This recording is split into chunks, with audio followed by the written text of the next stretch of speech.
Nice. Um,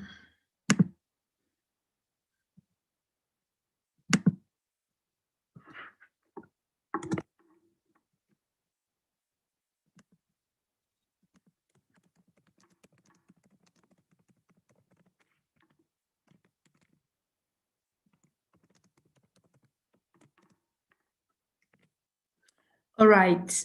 Good evening, everybody. This is Judy Kayal Irakoze. I am so excited to be having this conversation. And thank you so much for making time to be with us. I acknowledge that it's a Friday. A lot of things be going on a Friday. But I'm really grateful for everybody who made time to be part of this conversation. This conversation is also going to be live on YouTube. So this is the link in case you want to watch it later. I'm the executive director at Choose Yourself. And in case you're not familiar about what we do and our work, I will urge you to visit our website, but I will tell you a little bit more of who we are. We are an organization that believes in the economic and social liberation of women. We work particularly on the African continent, building feminist movement, participating in economic justice work, and also doing work with refugees. So this is our website. Take a look, visit, learn more about what we do.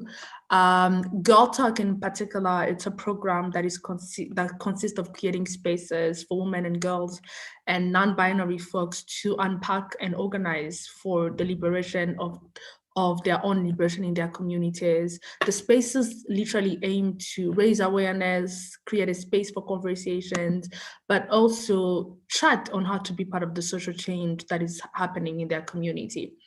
So in our vision of building movement across Africa, in trying to connect all this great work that feminists are doing across the continent, we started this Digital Girl Talk Africa, which is going to be a series of conversations with feminist leaders in different communities. One, to talk about the status of women and girls in their communities, and two, to raise awareness on the work that is being done. The main goal of this is to make sure that we are all connected with each other, regardless of not being in Gambia, for example, but making sure that we know of what's happening in Gambia. We know on how to be in solidarity with Gambian women. So we will be doing this country by country. This will be monthly conversation or twice a month, depending on the availability of the team. But I'm so really grateful for everybody who is here. As I said, this is the YouTube link I put on the chat. So make sure you keep it if you want to go back to this conversation. So today I am with my good sister, Jama Jack. Thank you so much for accepting to do this conversation with me. I'm really, really grateful. So Jama Jack is a feminist leader and a communication professional. She's gonna tell us about what she does, and then we'll move from there. Right. Thank you very much, Judikayo. And thanks to Choose Yourself and the whole team for inviting me for this first session of the Digital Girl Talk Africa. I think it's a very amazing initiative, and I'm looking forward to the conversations after this one to just learn about what's happening in other countries as well. So my name is Jama Jack. I am a Gambian. I am a feminist. I am a communications professional, and I currently work as head of communications at the Medical Research Council unit in the Gambia under the London School of Hygiene and Tropical Medicine, which is where I'm at right now. But outside of that, I also work as communications manager at Think Young Women, which is a young women-led organization here in the Gambia that focuses on advancing the rights of women and girls. I am also a writer. Recently, I got into film production as well. And so you could just say I am a creative feminist using the creative arts and communication to help advance the rights of women, girls, non-binary persons, and other marginalized populations. I'm happy to be here and look forward to the conversation. Nice, nice. So this is going to be a spontaneous conversation, but I wanted to start by asking you, how would you describe Gambia? For people who have never heard of Gambia or have never to Gambia? How would you describe Gambia? It's described as the smiling coast of Africa. I think we have the most beautiful smiles, even though that could be biased. But it's the tiniest country in mainland Africa. We're a population of under 2 million people, but Oh, wow. it's a community. So again, because it's a small country, you could consider it as a community of close-knit families, close-knit villages and cities and towns.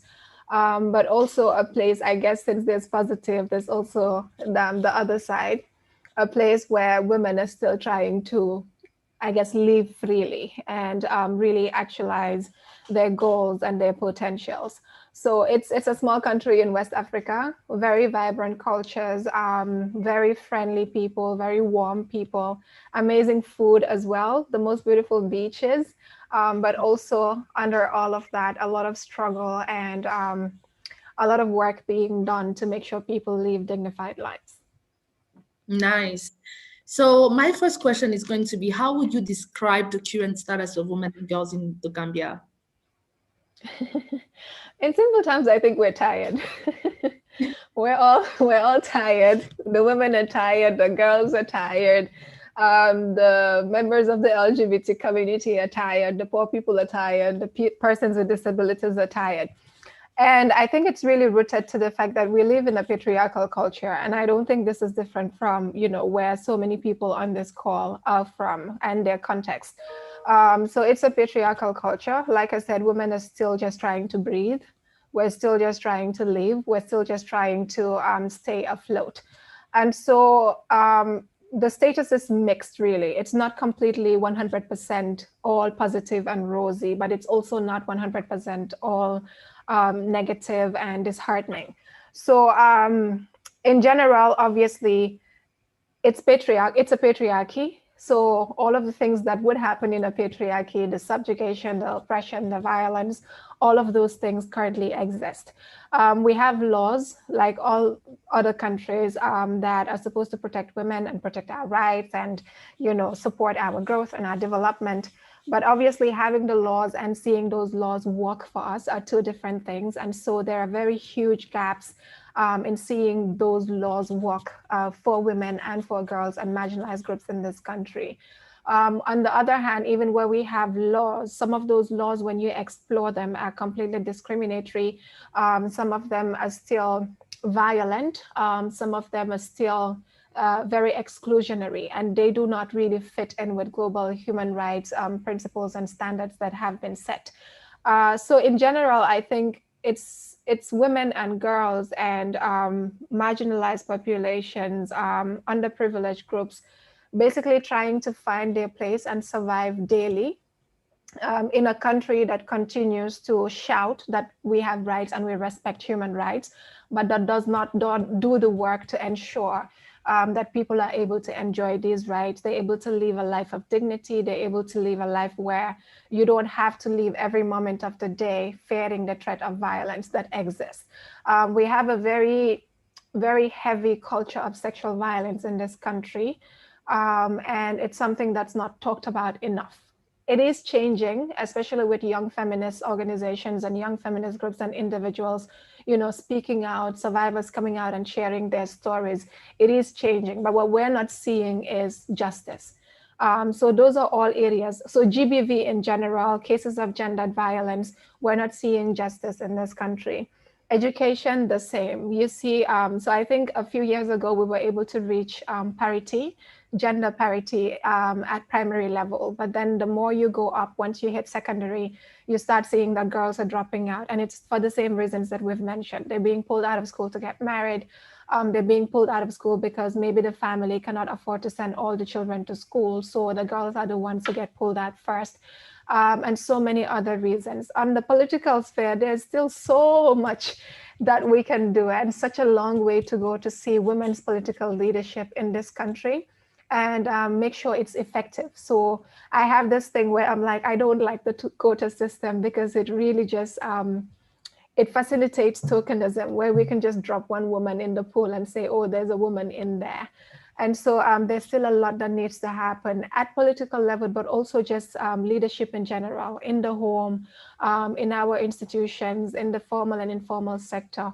So in a nutshell, I don't think it's different from what we see in other African countries with regards to where our status is. We're a group of people who are still trying to survive in a world that's dominated by men, in a world where the decisions are made by men with little or no consideration of what our needs are. Mm-hmm. You spoke about culture, you spoke about GBV, you spoke about yeah, but I wanted you to ask to be more specific. When it comes to the Gambia, how is the culture really sustaining the patriarchal oppression that women and girls are going through every day? Like, do you have any example for us? We have a very recent example, actually. So if you are aware, we're in the Muslim month of Ramadan, so the holy month where we're fasting. And when the month started this year, there was this memo from the public management office. So they basically handle everything with regards employment in the public sector. So they sent a memo to all departments in the public sector saying women are now, well, women who are fasting, so Muslim women in this case, are allowed to leave work early so they can go home and prepare for the fast breaking meal. And so there was a lot of outrage, especially from feminists who were pointing out basically that this is an institutionalization of patriarchy, where you're telling working women to leave their offices and go home to talk about the traditional, iftar preparations, when what you're basically telling them is leave the office and go cook. So when your husbands or the men in your family come home, they have food to eat. And so it was looked at from different perspectives. And there was, I feel like there wasn't enough nuance in the conversation, because I think we also need to be very realistic about these realities. Whether the women get the early time off or not, they're still going to go home and cook, because this is the reality that they're dealing with. And so on one hand, we were questioning why the government would facilitate this and institutionalize it and say, let the women go cook, as opposed to saying everybody who's fasting can get off at this time, so you can go sort out what needs to be sorted out. And in that way, also telling men, if you're going to eat when you break your fast, go home and prepare for what you need to eat, right? And on the other hand, we have people who were saying it actually supports these women who don't really have a choice. Whether they get up early or not, the expectation is that food will be available when the fast is broken. And so this helps them. So I think this is really where we find ourselves in. Another example is the issue of female genital mutilation. So in Gambia, we have a very high prevalence rate. Over 75% of girls and women 15 to 49 have undergone one form of FGM in the country, the most common being type 1 FGM.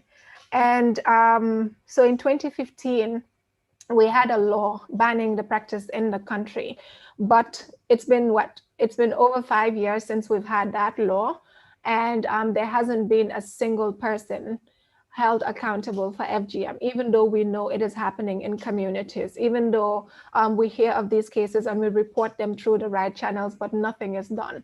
So even though we have a law that respects international norms and standards, it is in conformity with the Maputo Protocol, we still don't see that law working for girls in this community. And as I speak to you, or in this country, and as I speak to you, girls are still at risk of going through FGM.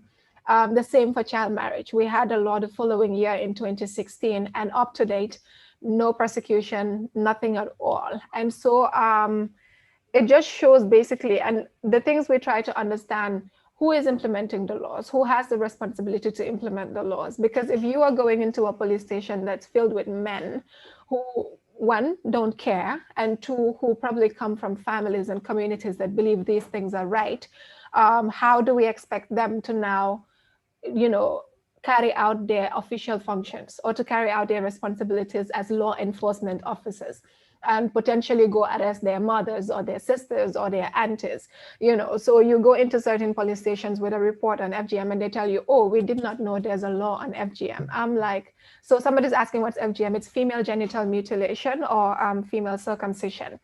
So they tell you this, and you begin to wonder, where do we start if the people who are supposed to enforce these laws are telling you they don't know about the laws? And it's not a case of them not knowing, it's simply a case of them using that excuse so they do not go against what is seen as a deep-rooted cultural practice. So it comes back to how we see culture influencing even our professional responsibilities. And I think another example we see is related to sexual and reproductive health and rights in this country, where men are the ones making decisions on our bodies, what we can do with our bodies, what choices we make. I think recently the UNFPA released their State of the World Population Report, and it was about bodily autonomy. And I think that's something that does not really exist here. So even when you take ownership and decide, this is my body, I own it, I'm going to do what I want to do with it, you face a lot of resistance, you face a lot of insults, you face a lot of violence. And it's very much tied to the issue of sexual violence that we're talking about, because they don't see us as people who are full human beings, who have full autonomy, who own our bodies and are able to do what we want to do with our bodies. And so we see it even in our laws, where in the Gambia, for example, abortion is not illegal, but it's restricted. So they have conditions upon which you can seek abortion services. And that's really only if the health of the mother is threatened, or maybe the health of the baby. Those are the only conditions. So you can't even seek abortion legally in this country if perhaps you were, let's say, raped, right? So you have all of those laws that basically are created to just control us and control our bodies and control our sexual and reproductive rights. And we can't even do a lot to fight against it, because you have people, again, in the National Assembly who pass these laws, who are majority men, who don't care about anything that has to do with women, except those things that would satisfy them, that would give them pleasure and would satisfy their egos. I think I'm talking about the National Assembly. We also had a recent example regarding skin bleaching in the country. So we have law. Currently, the law is that skin bleaching is illegal, and people who are guilty of transgressing this could actually even be sent to jail. And so there was a review of our discriminatory laws in the country, and that was one of the laws that was pointed out as discriminatory because it specifically targets women. And so it was taken to the assembly for a revision so they can repeal, actually a complete repeal of that law against skin bleaching. And the National Assembly members, majority men, did not accept. So that law is still in place. Skin bleaching is still illegal in the Gambia. And it's simply because of the excuses that they were giving. It's against our culture, it's against our religion, it's this, it's that. So there wasn't any context around the colorism that happens, for example, that pushes women to want to bleach their skin, but also the point that a lot of women are doing this because they feel this is what will get them male validation. It is what would get them a husband, for example, especially in a country where as soon as you're born, you're being prepared for marriage and you're told your value is tied to your marriage to a man. So these are just examples that we have seen. And I think I mentioned the issue of political leadership at the beginning of women. And one of the reasons why we're not seeing a lot of women come out to contest for political office is because of the violence that they face when they do that. So you come out and do a simple thing as declare your desire to run for elections, and it's a barrage of insults that you face. They will criticize your looks, they will criticize your clothes, they will criticize, even without giving you a chance to talk to them about what your plans are, what your ideas are. They attack everything that makes you woman and use that to tell the society that this person is not qualified to lead us. And so I think every day in everything that we do, we feel the heavy foot of the patriarchy on our necks. And as much as some of us are able to, fight back and push back, there's really no liberation for me if there's no liberation for every other person around me. And so that's why it makes it difficult. You see one person progressing, they pull back by the very patriarchal culture that we live in. So every day, everywhere you turn, we're seeing the impact of the patriarchy in our lives. Wow. Wow, those were so many information, so many things I didn't know. I was even taking notes, especially the fact that FGM is still a reality. Because as you know, many countries mention the Maputo Protocol or mention on having laws that are against FGM, but in reality, the community is still very much attached to it. Yeah. The same thing with Togo and Burkina Faso, the political leadership will tell you that this country have done tremendous milestone when it comes to abolishing it. But when you go to communities, there's still very much stories of these girls going through it. My next question would be, can you tell us about feminist organizing on the ground that is really organizing to resist to all these lived experiences women have to go through every day? Yeah, so I think for decades, the work has been going on. Because if we take the example of female genital mutilation, like we're talking about, there's been women working against this for over 40 years now. And these are women who are still living with us right now. They're still alive, and this has been their life's work. Basically, trying to get into policy advocacy, which is what has brought us the law that we have, but also directly engaging with communities. Because the real thing with these cultural practices is the people need to see the harm it causes and understand it for them to voluntarily stop. If you're getting them to stop because, oh, I'm afraid of the law, if the law turns a blind eye or the law enforcement officers do what they're doing right now, people are going to continue doing what they want to do.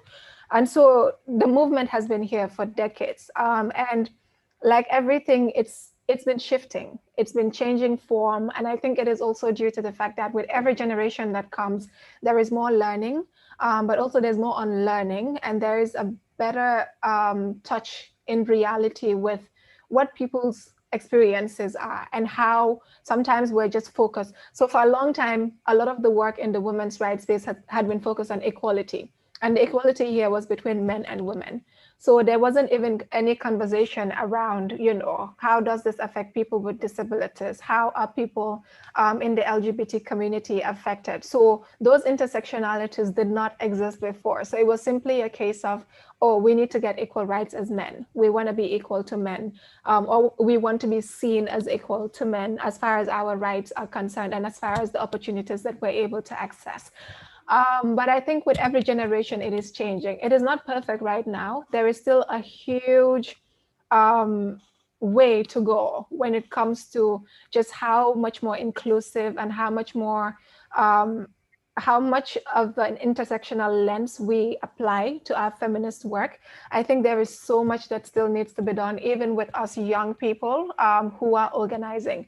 But it is changing. And I think with awareness comes that change. I like to use the example of how my mom is part of that generation I was talking about. So she spent her life working on women's rights. And so I tell people I inherited this work from her because this is all I have seen her do. But then I also see just how our methods are different. And even with our methods being different, I also see just how much more access we have, to opportunities and to platforms and to networks than they did. Like, look at us here. We're all in different countries, but we're here sharing ideas and talking. So they did not have those tools.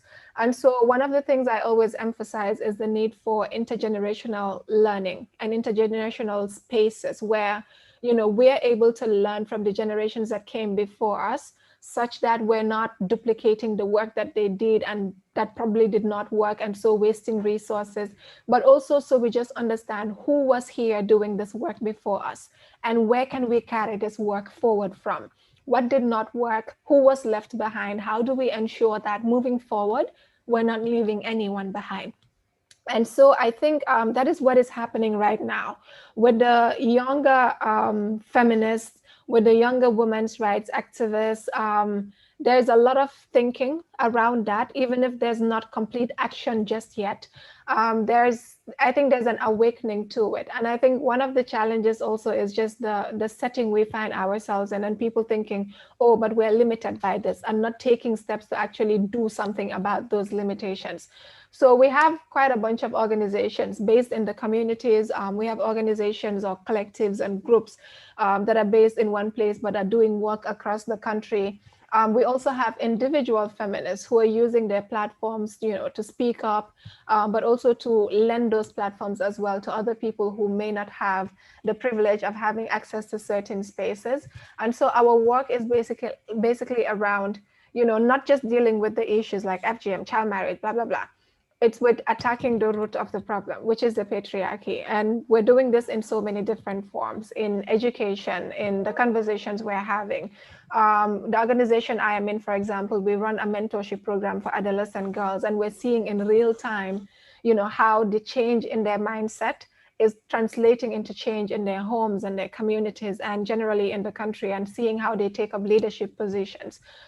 So there's quite a lot of organizing work going on. I think one of our weaknesses is poor collaboration and poor coordination, fueled maybe by a competition for resources, a competition for recognition, a competition for, all of these things that come with being in the limelight as a result of this work.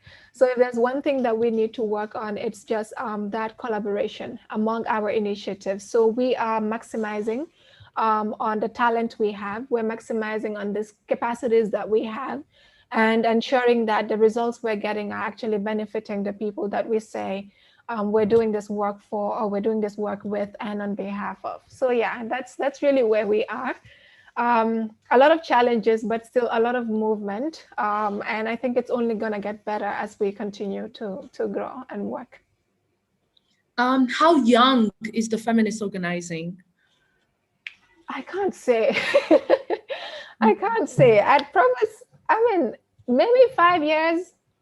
So in the past 5 years or so is when we have actually started seeing as well people like coming out and calling themselves feminists. So for a long time it was, I'm a women's rights activist, I'm a girls' rights activist, I'm a child activist. But I think around 2014 actually was when we started seeing that turn. And it was also because we were connected. So Twitter played a huge role in this because we were connected to African feminists.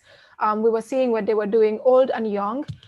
We were seeing the work they were doing. We were learning from that. And so we were also able to build a lot more confidence in our feminist identities. So even though some of us identified as feminists prior to that, we could not really talk about proper organizing or movement building around it. But that's what we're seeing a shift in now, with a lot more young women, a lot more young non-binary persons, coming out and boldly, as a first step, claiming that feminist title with all the implications it has, especially here in the Gambia, but also doing the work and making sure that all of the work that has been happening before is now, being channeled through a feminist lens, so that we understand the main goal is not just equality, it's actually liberation, it's justice, and it's not just for women and girls, it's for everyone who's oppressed and marginalized in our society. There is a question that I would love you to reply to. Chisomo asked, how is feminism viewed in the Gambia? Are citizens satisfied with the approach of feminism used, or they are still stuck with a perceived idea that feminism hates men? Yeah, that last part, that last part, I think it's the same everywhere. I gave the example of the issue of Ramadan and women getting off early. And so the conversation was happening on Twitter, and it was days and days and days of us being insulted and being told we cannot cook, we are going astray from our culture. It was a whole lot of insult. And sometimes it gets violent because I personally have received, tweets that would tell me, I hope you get raped, simply because I'm talking about a case of sexual violence. So just having that feminist tag, and this is why I said we're seeing more women boldly take, it shouldn't be a thing of bravery to call yourself a feminist. It shouldn't be a thing of, boldness to call yourself a feminist, but that is where we are at, and so you see a lot of women who even tell you all of the things that feminism is about, and they say, I am for this, but then they reject the label simply because of the implications it has, identifying as a feminist. So I think it's similar to what we're seeing everywhere else, especially in other African countries. We're seen as bad, we're seen as defying our cultures and our traditions, we're seen as immodest, we're seen as disrespectful. And yes, there's that point about hating men, because when everything else fails, that's the one thing they can use as a last resort. Mm-hmm. You talked about 2014 being the year that most Gambian women felt comfortable calling themselves feminists. What do you think should be the next step when it comes to being in solidarity with each other, African feminists? Beyond us learning about what's happening in Gambia, what do you think should be the effective way to really build solidarity? I think things like we're doing right now, because it's one thing to hear about what's happening in a country, based on maybe high publicity things that we see. So maybe there's a case of violence, or a case of a woman with political ambitions, that has some publicity and it gets to other people in other countries. But I think it's another thing to actually build a community. And I always talk about how, the AfriFem hashtag alone on Twitter is a community in itself, because I have found big sisters on there that I continue to learn from, that I know will stand up for me, and have done that in cases where I have faced online violence and have seen them do it for my sisters as well.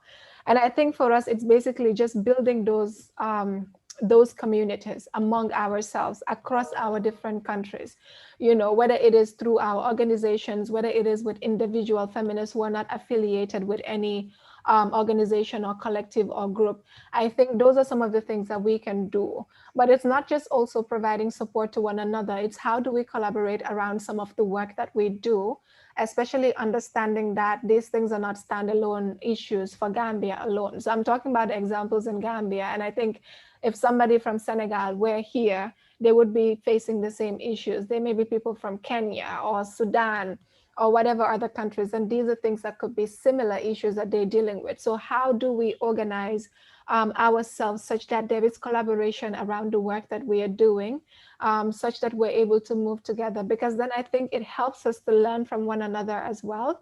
And I take, again, the case of FGM, because a lot of the work that I have done has been around FGM. Just how much we have been learning from the example of Kenya, and just the institutions that they have set up, like their anti-FGM board, for example, that's focused specifically on ensuring that the policies that were created to protect girls and women against FGM are being enforced. So how do we ensure that we're building a community that allows for that learning to happen? So we can learn not just about what has worked in other countries, but what methods have they applied that have not worked, so that we don't really try to adopt those methods as well, and knowing that the results are not going to be positive. So I think that's really what it is. Once we start to build bridges, once we try to see people that we share common values with, common interests with, and we're doing similar work, we will be able to build a critical mass that allows us to support one another in our different countries. Nice. Okay. My last question before I open the floor to anybody else. My last question would be, what are the strengths that the feminist organizing in Gambia have? I think the first one is our energy. So we have the energy right now, and we see it in the resistance that we put up against all of these things that I have talked about. So we have that on our side right now, and we should not lose it. We should not lose that energy. I think the second one is, like I have said, as we have grown, our understanding is growing, our awareness is growing, but also our sensitivities around some of the things that we may have been doing that could be exclusionary to other people, that is also changing. And I think one of the strengths is the value that a lot of us have placed in learning and just allowing ourselves to be open, to learning some of the things that we probably took for granted, or some of the things that we probably did not even think about. And I think that is a strength. It's how we're just also looking at what's happening in other countries with maybe feminist movements that are probably more advanced than ours, and they're at places where they've gone beyond what people consider basic. Even for me, I'm like, this is our context. This is the reality of who does the housework in the home is a reality for us right now. So we can't dismiss it as a basic feminist issue. But I think for us, it's the understanding intersectionality and understanding how our different struggles, how my struggles as a Black woman or as a Black person intersects with my struggles as a woman, and how it intersects with my struggles as being a young person, especially in a country where, youth is sometimes dismissed as incompetent, as, zero potential. We're just basically tagged as future leaders. So we have to wait for the future before we can, assume any form of leadership. And so I think those are some of our strengths, but also just how we're able to organize among ourselves, especially in a climate where, you know, donor support has been really, really difficult. It's, you know, the donor space has been shrinking. But you see a lot of us using our own monies, even though it's little, even though you can't make a huge impact with it and it's not sustainable.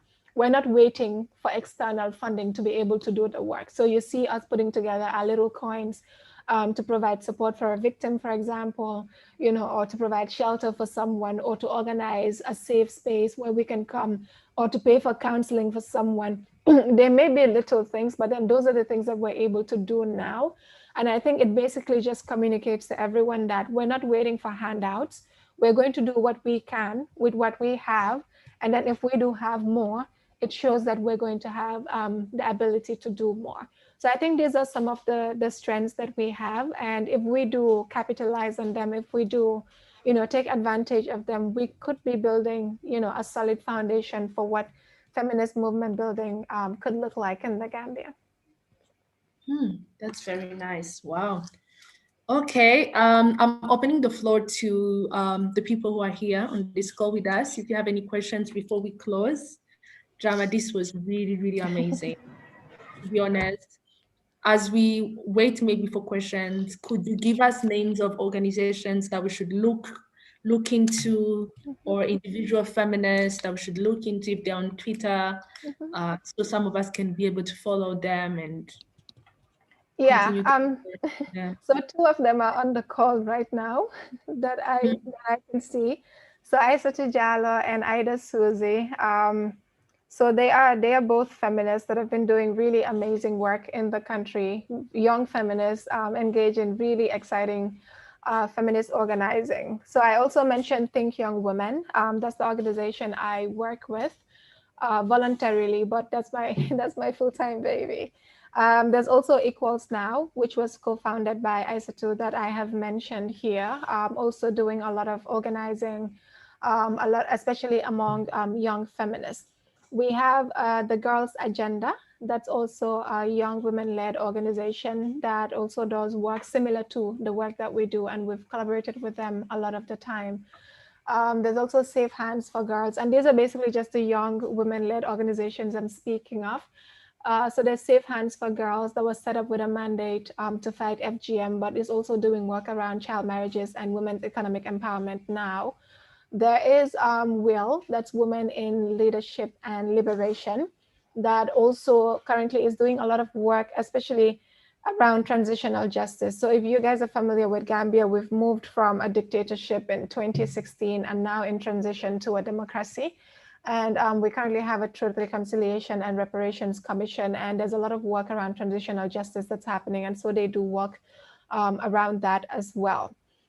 We have the Organization for Psychosocial Innovation, that's OPI, and their focus is basically on mental health. And I'm naming them because this is an important part of the work. I think one of the things that's happening right now, especially with young feminist organizing, is, you know, the understanding that we also need to take care of ourselves, and the deliberate moves to remind one another that we need to take care of ourselves. So they have a mandate, you know, to raise awareness, to destigmatize mental illnesses, and to really just support, you know, people through healing after trauma, or through just healing from their mental illnesses. So these are some of the organizations. There's quite a lot.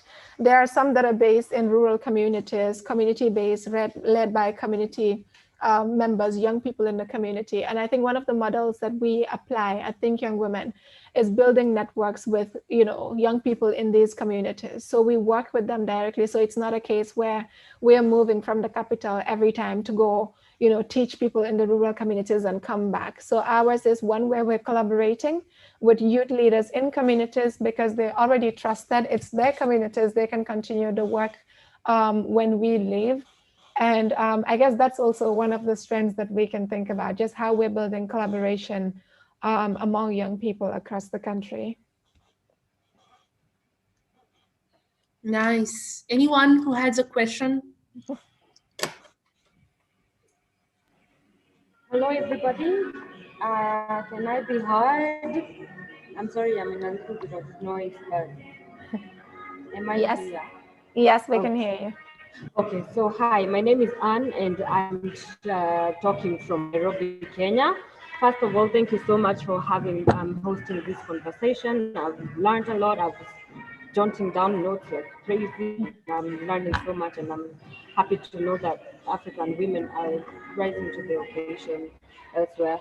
So I would like to maybe before I ask my question, maybe to respond to something that you said. You had asked earlier on, how do we bring all our different experiences to collectively and collaboratively fight or tackle maybe, these questions that we are dealing with, like patriarchal violence and oppression. And my submission, one of the ways I think we could do this is, and let me lay context. I work in an art center and I believe in the power of storytelling and shifting narratives. And I think that we can leverage on the power of art and storytelling and kind of tell new ways of being African, new ways of being African feminist, and what the point of intersection for that is.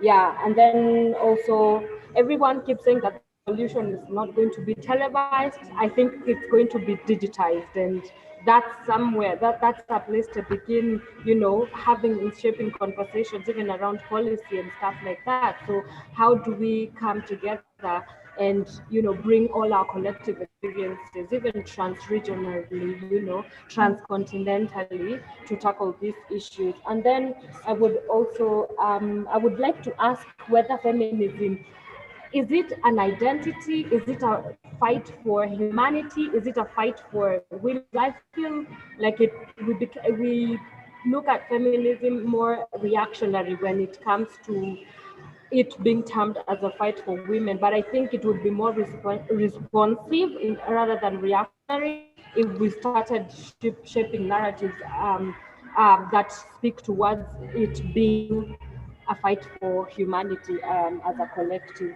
Yeah, so thank you for hosting this. Those are my two or half a cent. Thank you. Do I go ahead? I think Yes. so with the question on whether it's an identity, for me it's a practice, really. Obviously I identify as a feminist, that's the word, but my feminism is a practice. So it's not something that I can choose to take on today and then tomorrow I'm taking off the cloak, or I am a feminist in this space and I'm not a feminist in another space. I think it's very much linked to the line in the African charter, the African Feminist Charter, that I really love. It's, I am a feminist, no ifs, no buts. So for me, it is a practice, even to a point where I bring it into everything that I do. So in the beginning, I said I am a head of comms in a medical research institution, but my communications work is guided by my feminist values. I am looking at what's the status of women, who are we leaving behind in our work, how does that intersect with communities where we do research, for example. So my feminism is not something that I take off at any point. It follows me. It's in me, and I use feminism as a lens and as an approach, to all of the work that I do, even if it is not related to. So, because that's the thing as well. When we talk feminism, people usually think, oh, it's just about gender and women's rights, but it's bringing it into everything that we do, because we see how the lack of a feminist analysis in a lot of things, could lead to problems or exacerbated problems for women. The perfect example is the COVID pandemic we're dealing with right now. It's a public health issue. And I have spent the past year working on COVID-19, especially on like risk communication and community engagement. And in developing my materials, in developing my plans, on engaging communities and communicating on the risk of the virus and how people can protect themselves, I am bringing in all of my feminist knowledge and my feminist learnings. So I think it's really a practice. It's my values. It could mean different things for different people as well. And I think that's also something that we should make space for. And I totally agree with your point around storytelling and how we can use the arts. I also mentioned I recently got into film. In 2019, I worked with my husband to produce a film on child marriage. It's done really well. Currently, we're working on one on FGM. ISA2 is a part of that project as well. But I also have a podcast, the Muso podcast, where we talk about a lot of the things that we have been talking about here today. And the two of them that I mentioned earlier are a part of that podcast as well. So using creative means, I think that's one of the big strengths that we have. Like you said, it's going to be digitized, it's going to be on social media, it's going to be on any platforms that we have access to, but it's also going to be a continuation of the direct work we're doing in communities where girls and women, and non-binary persons and persons with disabilities and poor people are living and are facing these challenges daily. Nice, nice. Any more question? Okay, I seem to be having so many questions. Maybe my last question would be, how do we go about narratives and storytelling? Because I don't know whether it's only me. I also work in communications, but my frustration becomes, the the over hyper intellectualized language, where you find that this, and I do recognize that the things that we are tackling are intricate and complex issues, and sometimes we are at a deficit of simpler language and terms, but that is a disservice to those people that do not have access to such language and terms. So my question would be, how do you go about maybe hyper intellectualizing this kind of, language, and maybe breaking it down to people, so that we work from the level playing field? That would be my last question. Thank you. I think you may have provided the answer in your question. But I think it's basically what you have said. It's simplifying language. But I think one thing that we overlook as well is sometimes we think English is the language of feminism. English is the language of the colonizer. Some of these things have been happening in our communities for ages. And there are terms in our languages, in our own languages, that, explain these things. So they may not be one word, patriarchy, for example, but it's how do we ensure we're communicating in our own languages. I think that's one of the first steps, but tied again to the creative talk, the creative methods and channels and tools we were talking about. I think that's one way as well that could help us to simplify, because the language you would use in an academic paper, for example, is different from a language that you would use in a film or, in a short video skit or a radio spot, So I think just the medium also determines what kind of message we're passing, or how we package the message that we're sharing. And so I think it's something that we need to continue thinking about. And when you raise the point around how do we tell stories, I think one of the things that I really emphasize is also making sure that where victims and survivors can speak for themselves, we do not take up that space. In Gambia, we've seen an example where when they speak up for themselves, there's a lot more power, because this is their experience. It is their stories, so even if we do have the space, even if we do have the visibility and the voice, it doesn't mean we are the ones who should always speak for people. And so that's one thing that we have. So having a victim-centered, victim-led, or survivor-centered, survival-led approach to our storytelling is very important, because I think it also pushes us to move away from that complete victim narrative that strips them of their agency and their voice and their power, and just presents them as, oh, this is somebody that something was done to, as opposed to this is somebody who has experienced something that is beyond, their control, and this is what they're doing to take back their agency and to take back ownership of their lives. So yeah, there are a lot of problems with the way we tell stories, especially around, violence. And I think a lot of it is imported as well from just how a lot of that work was meant for the white gaze or for, the male gaze.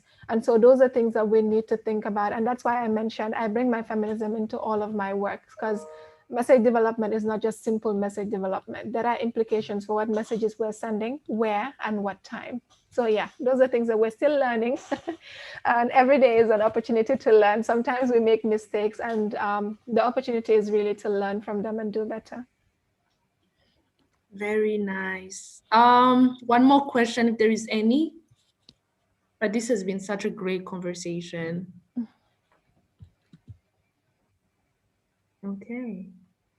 I guess this is all for today. Thank you so much, Jama, for honoring our invitation, making time for us. I'm really, really, really grateful. I hope we can count on you any other time. Sure, absolutely. Thank you to everyone who joined us, and have a nice weekend. Stay feministing, everybody. Thank Bye. you. Thank you. Bye.